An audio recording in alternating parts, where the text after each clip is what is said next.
राजकुमार अर्जुन ने तोस्तर अस्त्र का प्रयोग किया है महाराज। ये प्राचीन और बहुत ही दुर्लभ अस्त्र है। ये सैनिकों को भ्रमित करता है महाराज, और अपने ही सैनिकों में मृत्यु का भय और अपना सबसे बड़ा शत्रु दिखाई देता है महाराज, और वो आपस में ही लड़कर मर जाते हैं महाराज।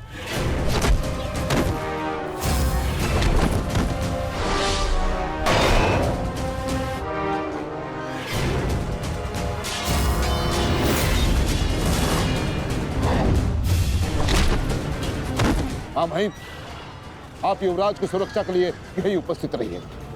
मैं शीघ्र आता हूं।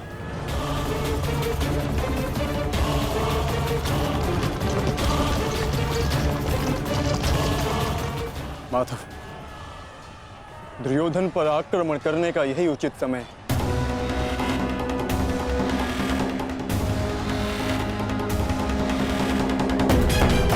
अंतिम प्रहार का समय आ गया है। सारथी,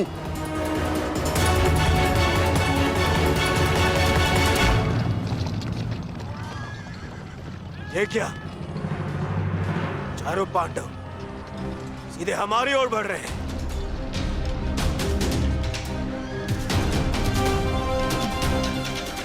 वो भी बिना किसी सुरक्षा पंक्ति के। संजय, इस अस्त्र की माया को किसी तरह तो समाप्त किया जा सकता है। कोई तो उपाय होगा। इसका उत्तर मेरे पास भी नहीं है महाराज, परंतु अवश्य ही राजकुमार अर्जुन के पास होगा, और कदाचित वो अपने पुत्र अभिमन्यु को इसकी काट बता रहे हैं महाराज। सत्य कीर्ति अस्त्र, इसे उपयोग केवल एक शक्तिशाली योद्धा ही कर सकता है। हमारे विपक्षियों में आचार्य द्रोण, पितामह और अंगराज कर्ण इसका उपयोग करना जानते हैं। कर्ण तो युद्ध में सम्मिलित नहीं, और आचार्य द्रोण और पितामह को इनकी रक्षा करने के लिए पहुंचने में समय लगेगा, इसलिए हम इसका लाभ उठा सकते हैं। परंतु तुम भूल रहे, युद्ध भूमि में एक और कुशल योद्धा है जो सत्य कीर्ति अस्त्र का प्रयोग करना जानता है।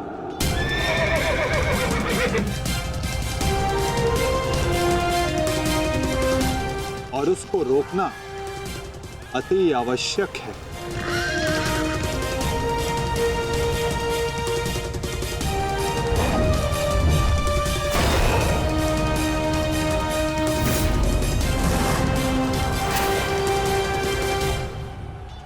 जितने भी अस्त्र हैं, ये शत्रु को भ्रमित कर देते हैं। परंतु इस भ्रम को तोड़ने का कोई तो उपाय होगा ना पिताश्री? एक ही अस्त्र है, सत्य कीर्ति अस्त्र।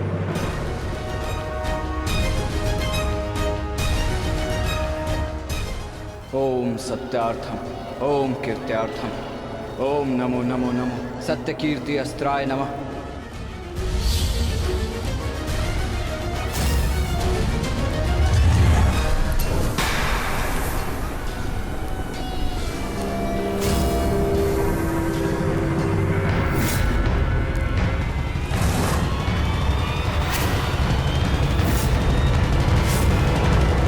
स्वागत है अभिमन्यु। वासुदेव ने सदा तुम्हारी प्रशंसा की, और कल तो तुमने महामहिम भीष्म पितामह का मार्ग भी रोक दिया था। तुम में तुम्हारी इस असाधारण वीरता का मैं सम्मान करता हूं, और प्रशंसा भी। परंतु इस समय मुझे मेरी सेना की रक्षा करनी है, और ऐसा करने से मुझे कोई नहीं रोक सकता। प्रशंसा तो तुम्हारी भी बहुत हो रही है वृषसेन। जिस वीरता से तुमने मेरे पिताश्री का सामना किया, वो सराहनीय था। परंतु इस समय मेरा भी केवल एक ही लक्ष्य, तुम्हें रोकना। तो विलंब कैसा? मैं प्रस्तुत हूं।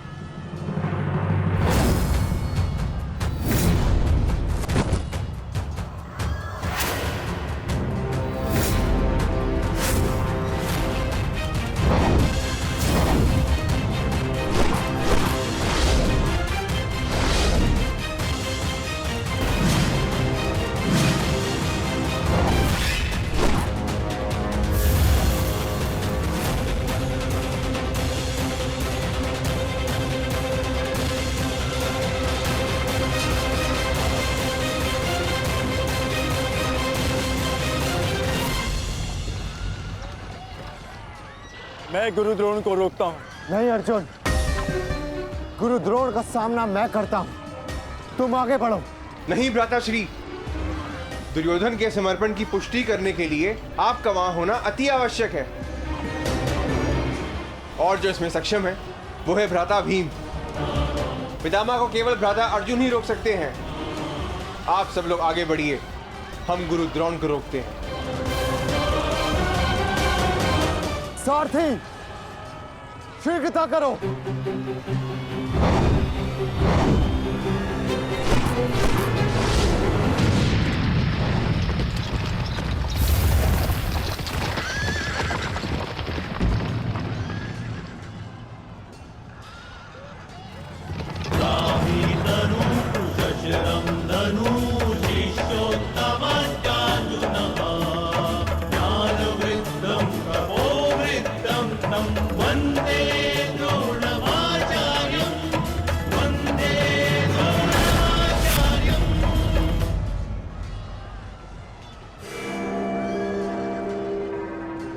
हस्तिनापुर नरेश, महाराज धृतराष्ट्र के ज्येष्ठ पुत्र दुर्योधन तक पहुंचने के लिए तुम्हें मेरा सामना करना होगा।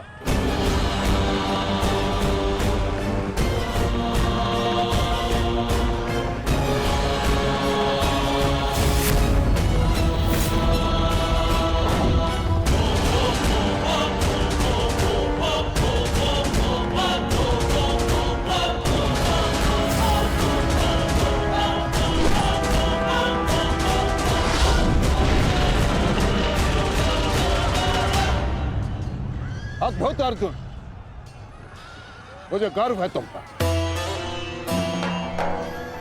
माना कि भ्राता अर्जुन आपके प्रिय है, परंतु हम भी आपके शिष्य हैं गुरुदेव। अपने साथ द्वंद्व करने का अवसर हमें भी प्रदान करें। अवश्य पुत्र, परंतु स्मरण रहे एक क्षण तुम्हारे समक्ष तुम्हारे गुरु द्रोण खड़े हैं।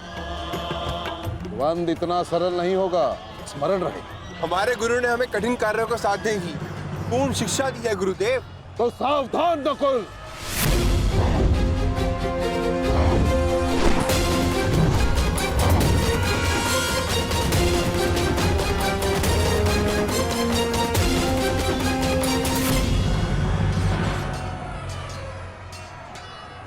कहा था मैंने कि द्वंद्व सरल नहीं होगा।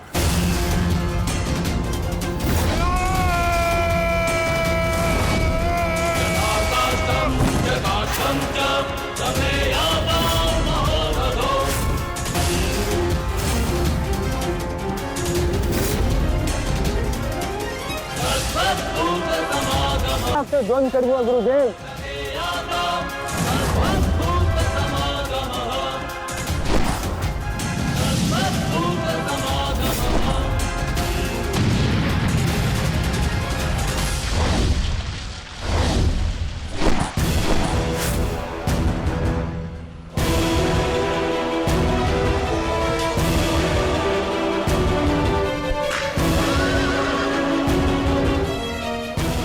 द्वंद्व का समय आ गया है। हमें पूरी शक्ति के साथ उनके साथ द्वंद्व करना होगा।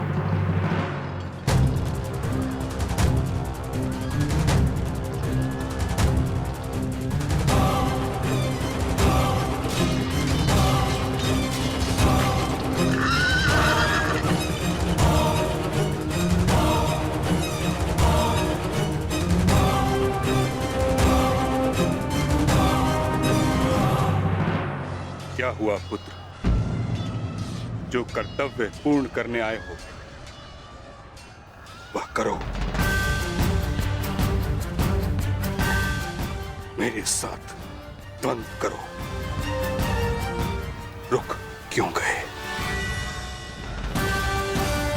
आक्रमण करो मुझ पर। कर्म से बड़ा कोई धर्म नहीं पुत्र।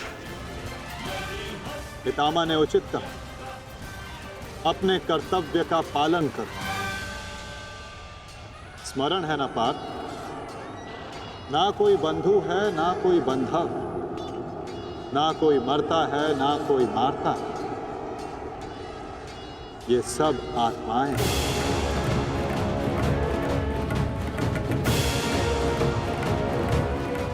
हम सब निमित्त मात्र हैं पार्थ। अब किस अवसर की प्रतीक्षा कर रहे हो? अवसर तो तुम्हारे समक्ष खड़ा है पार्थ।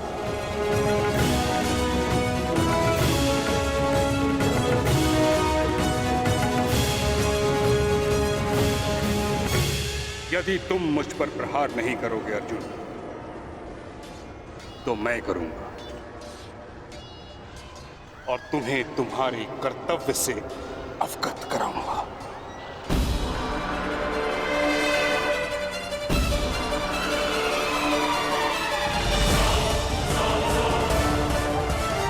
अपने प्रेम भाव को अपनी दुर्बलता मत बनाओ पार्थ, अन्यथा तुम्हारा यही प्रेम भाव तुम्हारी पराजय और अधर्म की विजय का कारण बनेगा।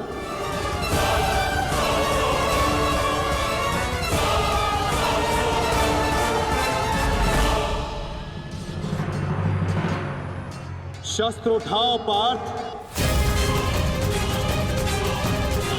प्रहार करो अपने शत्रु पे, प्रहार करो पार्थ।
एक ही अस्त्र है जो इस भ्रम को तोड़ सकता है, सत्य कीर्ति अस्त्र।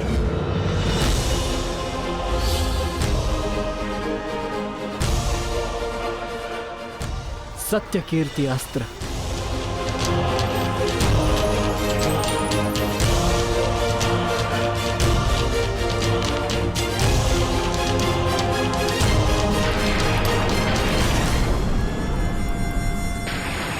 मुझे अपने कर्तव्य का पालन करना ही है। तुम भी अपने कर्तव्य का पालन करो मित्र। हम दोनों को कोई नहीं रोक सकता।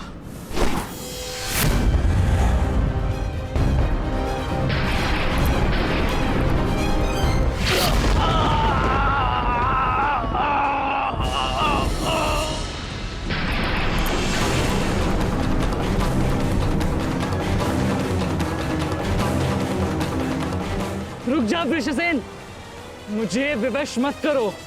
मैं केवल वो कर रहा हूं जो मेरे वश में है।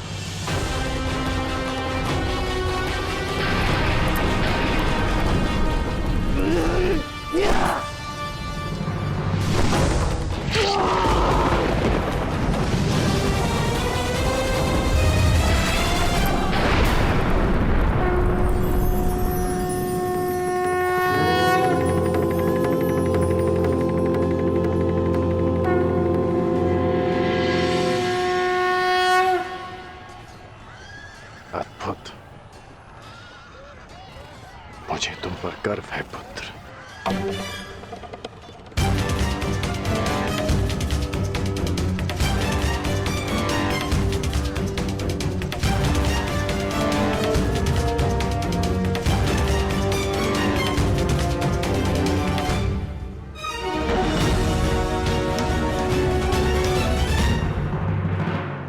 क्या सूचना है बताओ।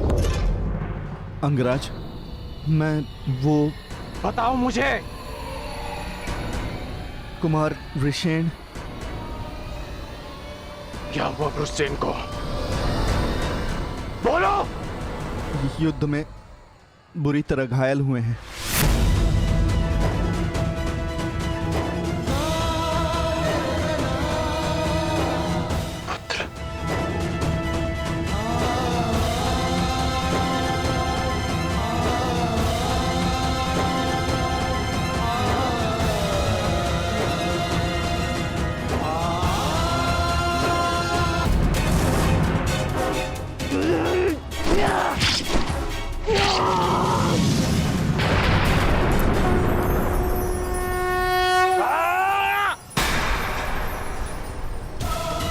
ये हमें क्या हुआ था कुमार?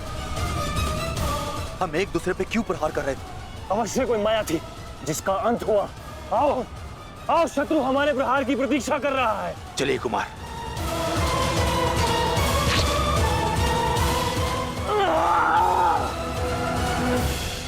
तुम्हारे कौशल और शौर्य को नमन है वृषसेन। अनुमान नहीं था कि कौरव सेना में ऐसे कुशल योद्धा से सामना होगा। सूर्यास्त में समय अभी शेष है अभिमन्यु, और हमारे तुनीरों में बाण नहीं। तो समय व्यर्थ ना करते हुए द्वंद्व आरंभ करें। तो मैं प्रस्तुत हूं योद्धा।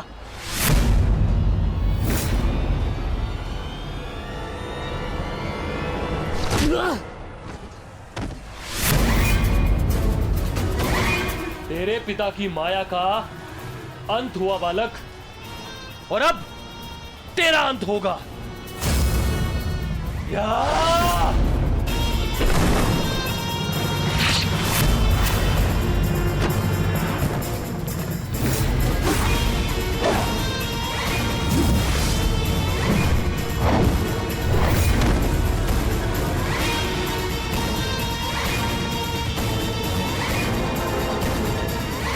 हार तब नहीं होती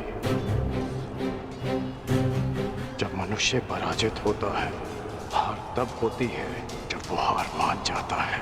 हार मत स्वीकारना पुत्र। इस कुरुक्षेत्र की भूमि को, इस महाभारत के युद्ध को तुम्हारी आवश्यकता है। अभी बहुत द्वंद्व शेष है। उठो, अपने क्रोध को, अपने साहस को, अपने विश्वास को एकत्रित करो। उठो और युद्ध करो। उठो पुत्र, उठो पुत्र, उठो पुत्र।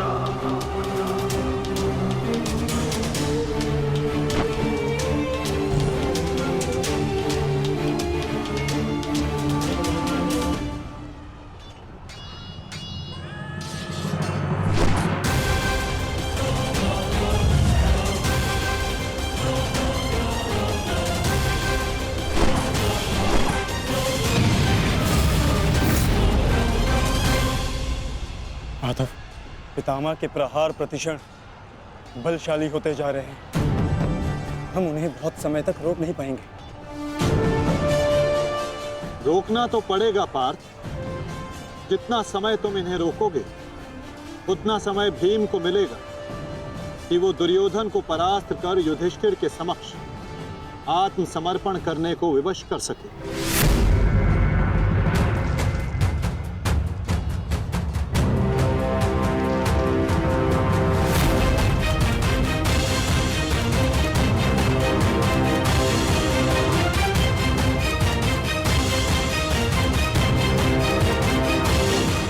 दुर्योधन, ये युद्ध भूमि है, कोई रंग भूमि नहीं कि औरों के द्वंद्व का तुम आनंद उठा सको।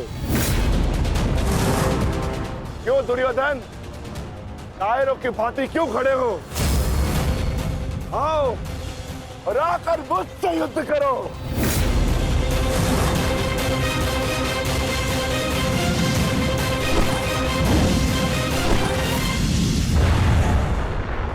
गंगापुत्र, शीघ्रता कीजिए।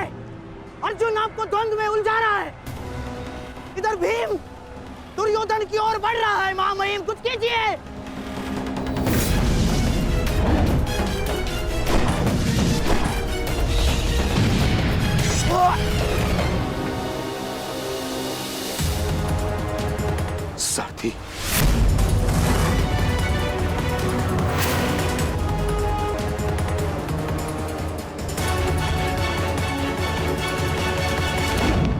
सावधान अर्जुन। या तो तुम युद्ध करना भूल गए हो या फिर तुम्हें युद्ध करने का साहस नहीं है। दुर्योधन नहीं, नहीं दुर्योधन, भीम तुम्हें उकसा रहा है, द्वंद्व में मत फंसना। उचित कहा मामाश्री, मेमनों के आखेट के लिए से आगे नहीं बढ़ते, बस होके भीम के लिए तो मेरी कलिंग की सेना ही पर्याप्त है। कलंक के वीरों, आक्रमण करो और इसको बंदी बना लो। जाओ।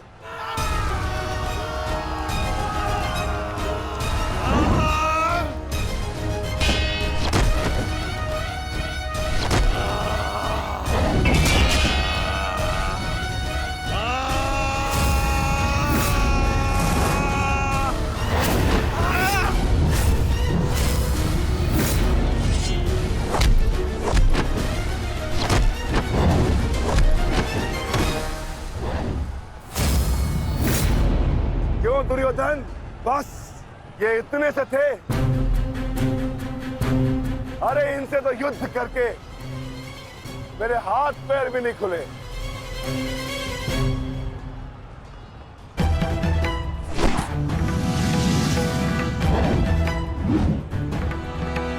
आप नियम भंग कर रहे हैं आचार्य। आप एक साथ दो पर आक्रमण नहीं कर सकते। स्मरण रहे कि युद्ध के नियम के अनुसार दो योद्धा एक योद्धा पर आक्रमण नहीं कर सकते,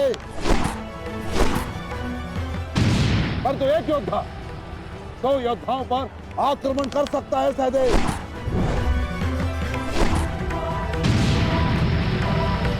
क्या करें नकुल, कुछ करना होगा। हमें गुरु द्रोण को रोककर अधिक से अधिक समय भ्राता भीम को देना होगा। युद्ध सभा में चीख चीख कर अपने पौरुष का बखान करने वाले एक नपुंसक के भांति क्यों खड़े हो? अब किसे लाओगे अपनी ढाल बनाकर? ये विकोदर भीम तुम्हारी हर ढाल को तोड़कर तुम्हारा अंत करेगा। मैं तुम्हारे प्राण लेकर रहूंगा कायर दुर्योधन।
प्रहार करने का सामर्थ्य शेष है काकाश्री?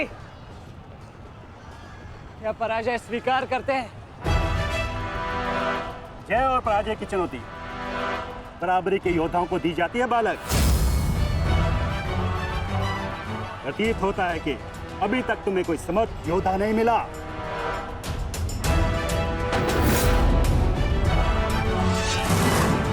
मैं शब्दों के बाण नहीं चलाता नानाश्री। अच्छा, तो युद्ध करो या समर्पण करो।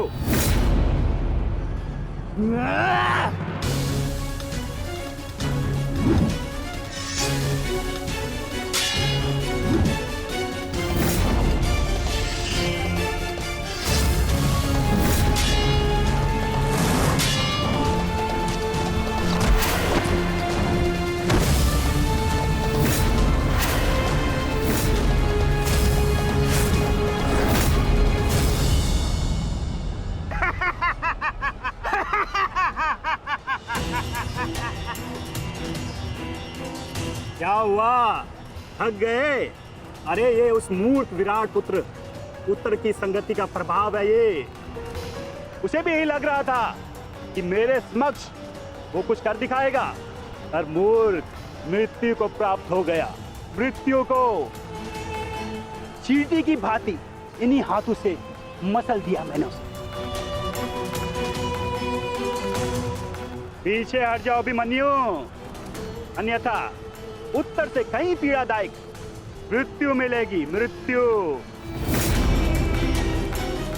तो ये समझिए कि आज उत्तर का प्रतिशोध पूर्ण होगा।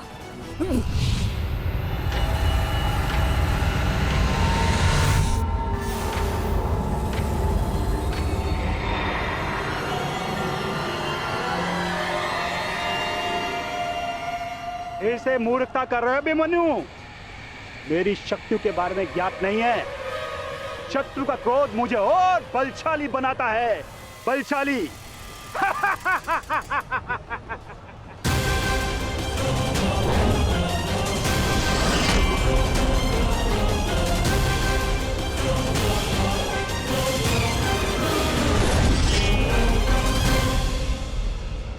इतना ललकारने के पश्चात भी तुम रथ पर चुप कर बैठे हो दुर्योधन। मैं भी कैसा मूर्ख हूं, एक नपुंसक के वध की प्रतिज्ञा कर बैठा। आज तुमने यह सिद्ध कर दिया कि तुम एक क्षत्रिय नहीं बल्कि एक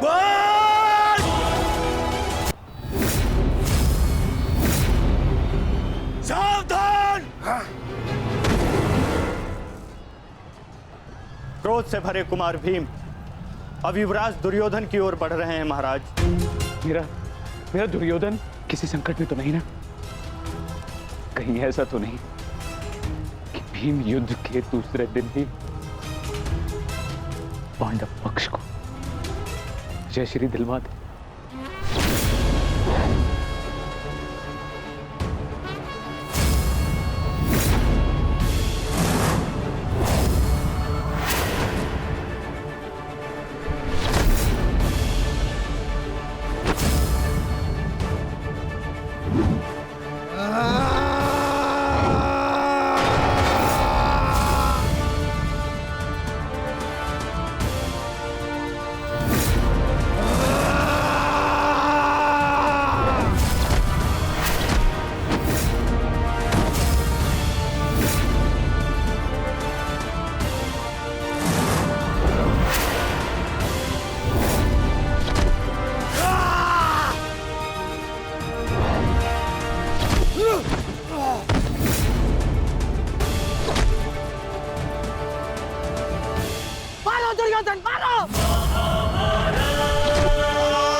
या कहो तो हस्तिनापुर की स्त्रियों से आभूषण लाके तुम्हें पहना दूं? क्या हुआ? युद्ध बातों से नहीं, बल से जीता जाता है। मैल जैसे शरीर में जरा सा भी साहस बचा है, क्रोध और प्रहार कर मुझ पर। अरे ये क्या पहचानेगा अपनी शक्ति को? इसे कैसे मैंने वस्त्र और आभूषण रहित करके हाथों से मत्थे बिठा दिया था मैंने।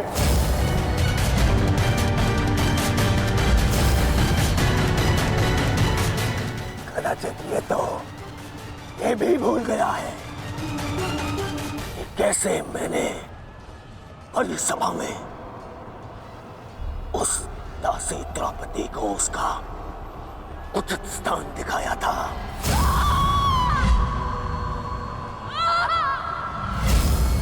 आओ दासी द्रौपदी, आकर मेरी गंगा में बैठो। आओ! वस्त्र हरण करो इस दासी का।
गंगा पुत्र, दुर्योधन की रक्षा कीजिए गंगा पुत्र।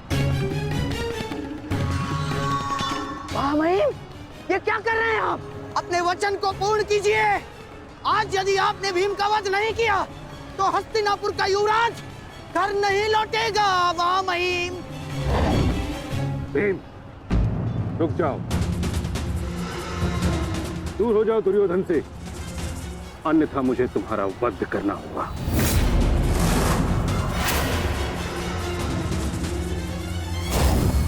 सावधान पितामह, यदि आपने भ्राता भीम पर प्रहार किया तो मुझे विवश होकर आप पर बाण संधान करना होगा। हट जाओ भीम। क्षमा चाहता हूं पितामह, आप अपना वचन पूर्ण कर रहे हैं तो मुझे भी अपनी प्रतिज्ञा का मान रखना है। आज मैं इस दुर्योधन का वध तो करके ही रहूंगा, चाहे इसके लिए मुझे स्वयं के प्राण क्यों न गंवाने पड़े।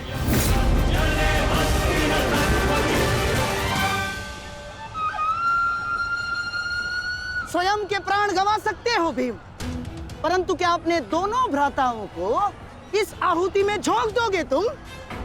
तुम्हारी इस भूल का फल नकुल और सहदेव को भुगतना होगा भीम। जरा देखो उधर।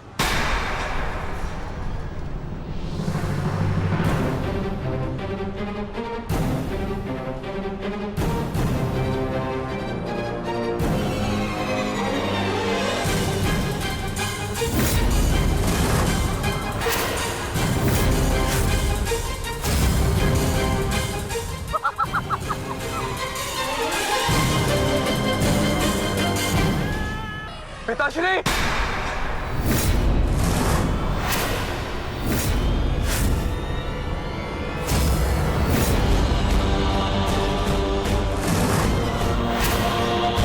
शस्त्र को नीचे करिए द्रोण, अन्यथा सदैव के लिए पुत्र से हाथ खो बैठोगे।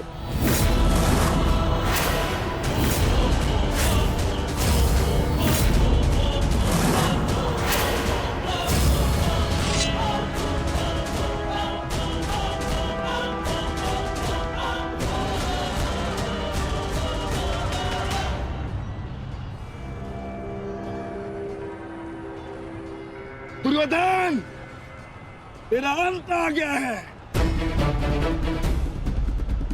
तुम्हारे पास दो विकल्प शेष है दुर्योधन। या तो देश युधिष्ठिर के समक्ष आत्मसमर्पण करो, अपनी सेना को पीछे हटने का आदेश दो, या फिर अपने प्राण यमराज को समर्पित करो।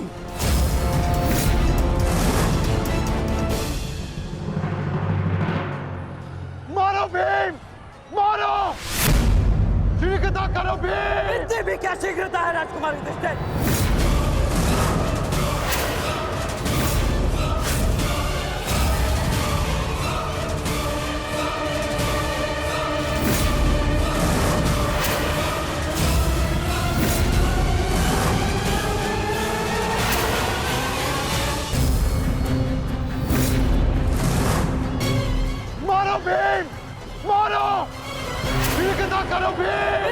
क्या शीघ्रता है राजकुमार युधिष्ठिर?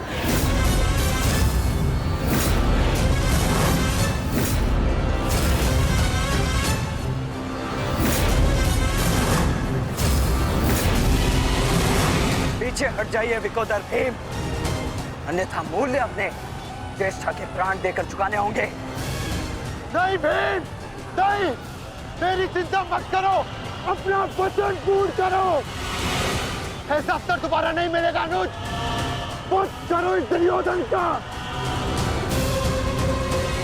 पांचाली के अपमान का प्रतिशोध लो भीम, करो इस दुर्योधन को। एक बात बुरा सोच लीजिए, अवसर दोबारा मिल सकता है परंतु ज्येष्ठ के प्राण दोबारा नहीं लौटेंगे। मारो भीम, मारो।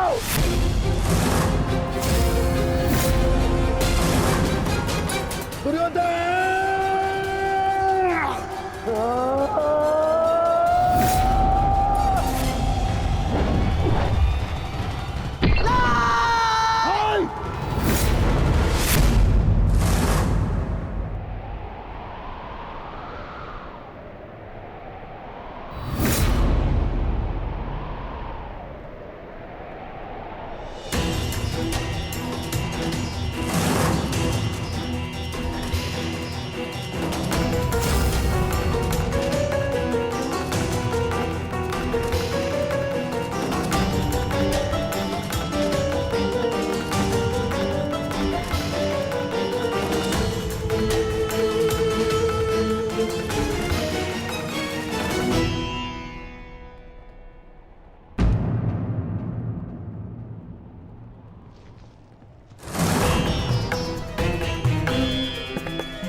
जाओ, जाके सबकी सहायता करो, जाओ।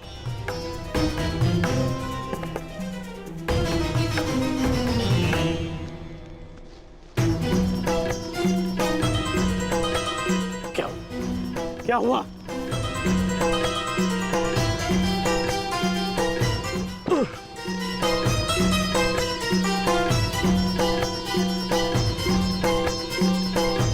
क्या हुआ मित्र? आज हम ये युद्ध हारने ही वाले थे मित्र। उस भीम ने मेरा वध कर ही दिया था, परंतु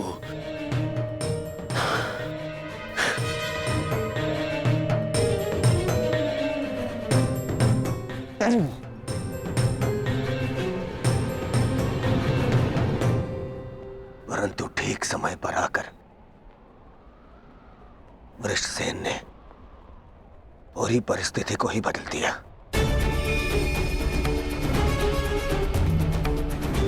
वीर वृषसेन ने आज न केवल मेरे प्राणों की रक्षा की,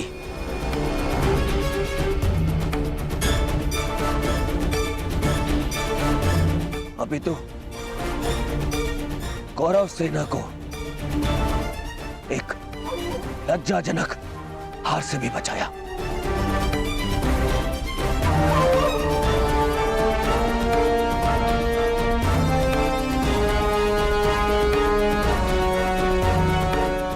मैं गर्वित हूं तुम्हें अपनी सेना में पाकर पुत्र, गर्वित हूं मैं।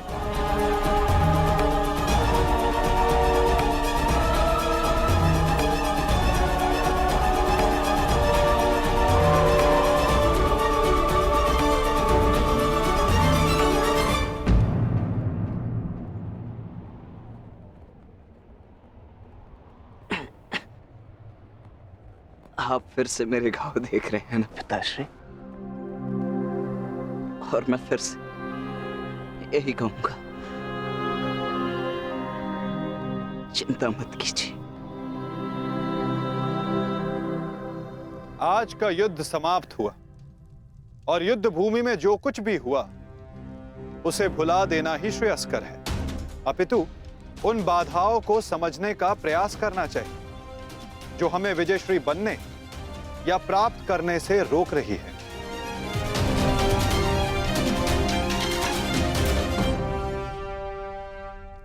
सबसे बड़ी बाधा तो वो कर्ण का पुत्र वृषसेन है।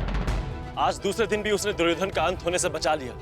दुर्योधन के वध होने के पश्चात वृषसेन को अपने मार्ग से हटाना अति आवश्यक है। कुछ नहीं होगा आपके पुत्र को, और आपका पुत्र आपके मित्र को भी कुछ नहीं होने देगा।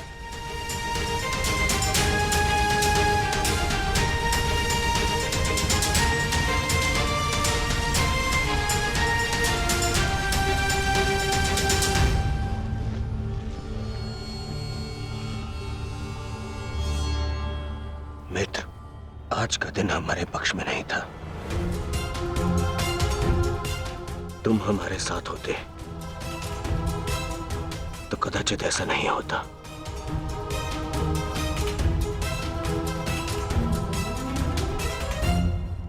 आज युद्ध भूमि में कौरव केवल धर्मराज युधिष्ठिर का वध करने का प्रयत्न करते रहे, और कल हम दुर्योधन को अपना लक्ष्य बनाएंगे।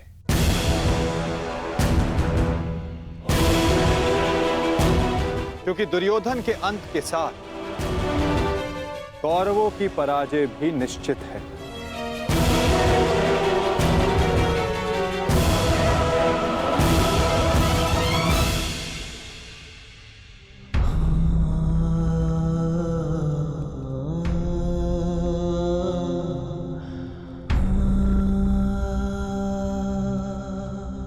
पुत्र,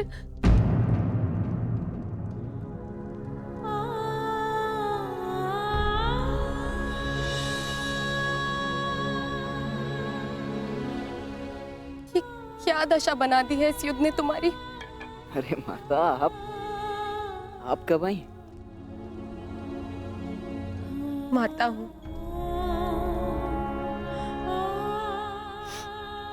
पुत्र को घाव लगता है तो माता को आभास हो ही जाता है। मेरे मन ने कहा कि मेरा पुत्र संकट में है, दौड़ी चली आई।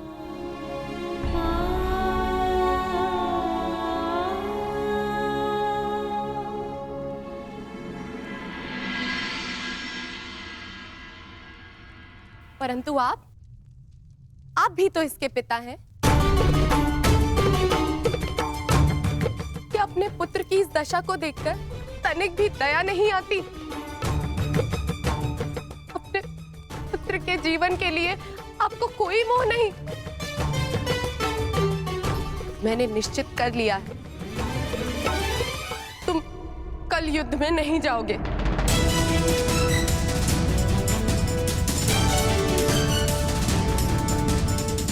परंतु माता, मैंने कहा ना, ये मेरा अंतिम निर्णय है। पिताश्री, ये तुम्हारे अतिरिक्त कौरव सेना में और भी कुशल योद्धा है। निश्चित रूप से कौरव सेना में कुशल योद्धाओं की कमी नहीं है पिताश्री, परंतु वृषसेन वो उन सबसे भिन्न है। उसकी सोच, उसकी प्रतिभा, उसका तेज प्रशंसनीय है। उससे द्वंद्व करते समय मैंने बहुत कुछ सीखा। यदि वो कौरव के पक्ष में ना होता तो निश्चित रूप से मेरा अभिन्न मित्र होता।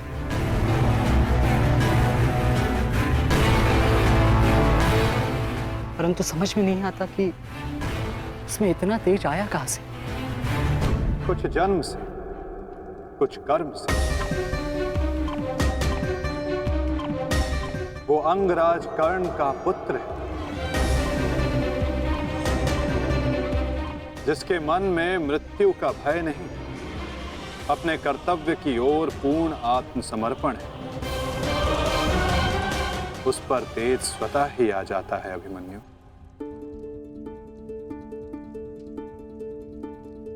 मैं अपने कर्तव्य से मुख नहीं मोड़ सकता माता, क्षमा चाहता हूं।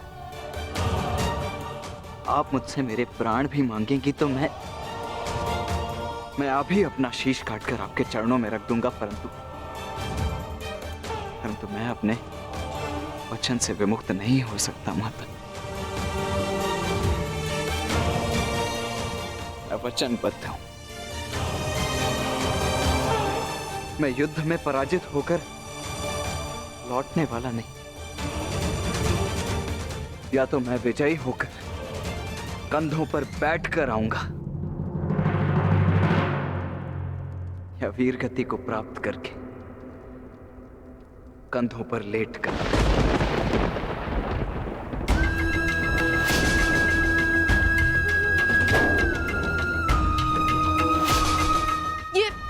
ये आपका पुत्र क्या बोल रहा है? अब आप सुन रहे हैं ना? मैं आपसे हाथ जोड़कर विनती करती हूँ स्वामी, रोकिए इसे। आप ऐसा कैसे होने दे सकते हैं? कुछ कीजिए। करना तो तुम्हें है सुप्रिया, ममता और कर्तव्य में संतुलन करना है। तुम एक योद्धा की माता हो, तुम्हें अपने हृदय को कठोर बनाना होगा।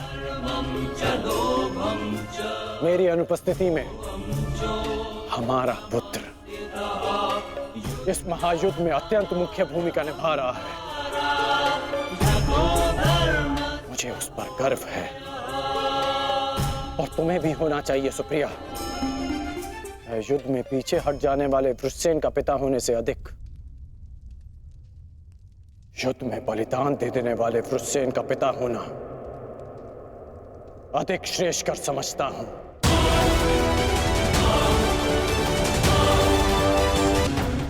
तुम उसकी माता हो, उसकी शक्ति बनो, उसकी दुर्बलता नहीं।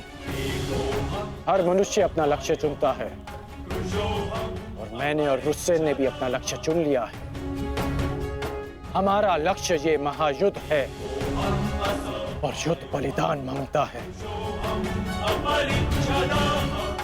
यदि वो बलिदान मेरा या मेरे पुत्र का होगा तो हमसे अधिक भाग्यशाली और कोई नहीं होगा सुप्रिया।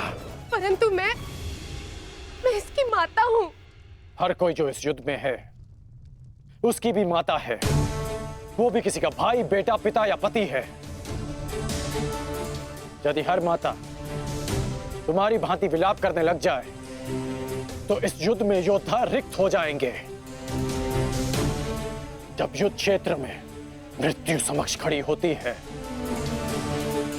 तो योद्धा पुकारता है, हे मृत्यु, तैयार यदि तू आने को, प्रसन्न मुख आ, द्वार खुला है, तेरा स्वागत, प्रसन्न मुख आ।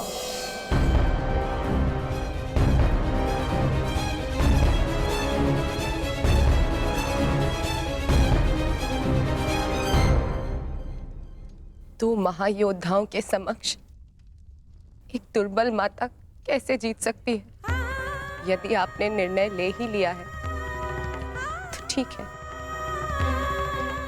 किंतु एक बात स्मरण रखना, यदि मेरे पुत्र को कुछ भी हुआ तो उसके उत्तरदायी आप होंगे और इसके लिए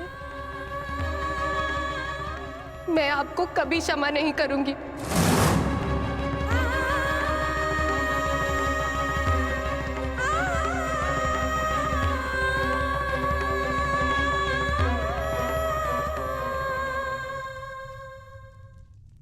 आज युद्ध भूमि में पांडवों का प्रयास था कि दुर्योधन पर वश पालें।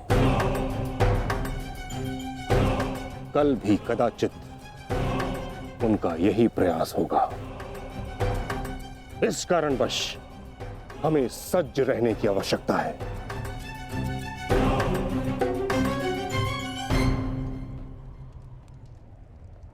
कल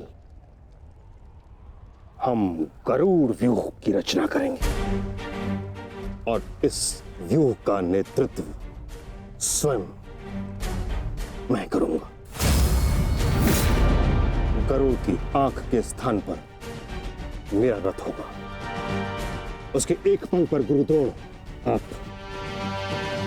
और दूसरे पंख पर अश्वत्थामा, मध्य में मद्रराज शैल्य और युवराज दुर्योधन अंतिम रेखा पे रहेंगे। कुशल योद्धाओं का दल उनका सुरक्षा चक्र बनकर रहेगा और किसी भी मूल्य पर यह सुरक्षा पंक्ति टूटनी नहीं चाहिए। ये लीजिए, ये नई रणनीति लाए। पितामह, आपकी अब तक कोई भी रणनीति सफल तो हुई नहीं है। ऐसा ना हो कि आपकी ये रणनीति भी असफल रहे। ऐसे मत देखिए, कुछ अनुचित कह रहा हूं, सत्य कह रहा हूं। अब तक आपकी किसी भी रणनीति का कोई भी वास्तविक लाभ हमें नहीं मिला है। आज जो घटित हुआ है और जो घटित हो सकता था, मैं जानता हूं। अरे सेना को छोड़िए, आप तो मेरी सुरक्षा का कर्तव्य, अपने युवराज की सुरक्षा का कर्तव्य भी पूर्ण नहीं कर पाए। हे पितामह, अब मुझे आप पर विश्वास नहीं रहा पितामह। नहीं दुर्योधन, पितामह के अतिरिक्त तुम्हारी रक्षा और कौन कर सकता है? मैं करूंगा, मैं करूंगा, मैं करूंगा, मैं करूंगा।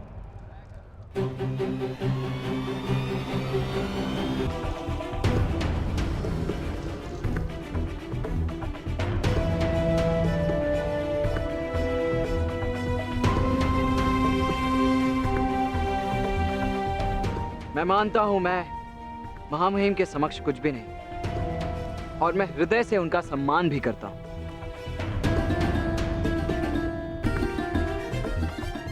किंतु यदि युवराज मुझे अवसर दें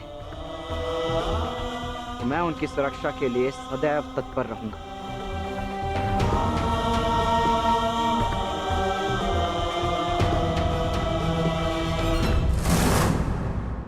आपका क्या मत है वासुदेव? कल कौरव किस रणनीति के साथ युद्ध क्षेत्र में उतरेंगे?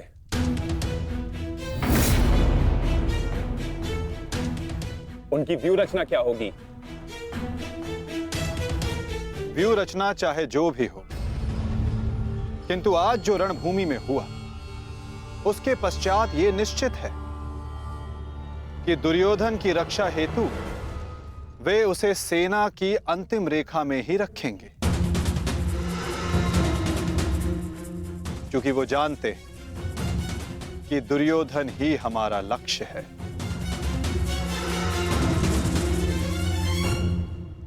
यदि ऐसा है तो फिर हमें कौन से व्यू का उपयोग करना चाहिए माधव? अर्धचंद्र व्यू पार्थ।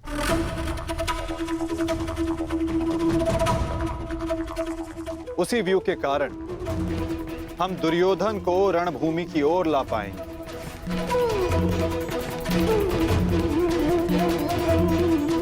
और यदि दुर्योधन व्यू से बाहर नहीं आया तो ये उसकी दुर्बलता समझी जाएगी और मानसिक पराजय भी।